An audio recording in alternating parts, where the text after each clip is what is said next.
இது கர்த்தர் உண்டு பண்ணின நாள், இதிலே கலிகூர்ந்து மகிழ கடவோம். தன் பாவங்களை மறைக்கிறவன் வாழ்வடைய மாட்டான், அவைகளை அறிக்கை செய்து விட்டு விடுகிறவனோ இரக்கம் பெறுவான். நீதிமொழிகள் 28:13.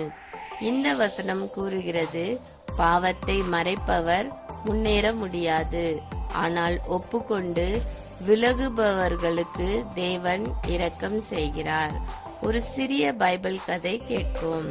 விபச்சாரத்தில் பிடிக்கப்பட்ட பெண்மணியை பரிசேயர்கள் பிடித்து இயேசுவிடம் கொண்டு வந்தார்கள்.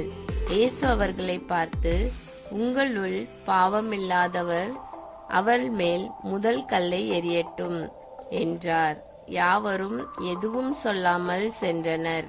பின்னர் இயேசு அந்த பெண்ணிடம் கூறினார், நானும் உன்னை குற்றம் சொல்லவில்லை, போ, இனிமேல் பாவம் செய்யாதே என்றார்.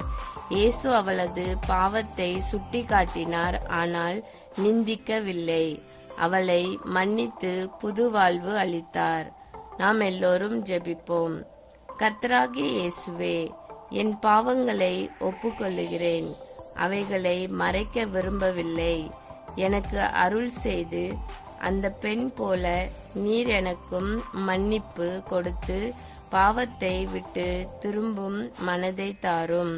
பரிசுத்தமான வழியில் நடக்க எனக்கு உதவி செய்யும். இயேசுவின் நாமத்தில் ஜெபிக்கிறேன், ஆமேன். இந்த நாள் இனிய நாளாக அமைய வாழ்த்துக்கள்.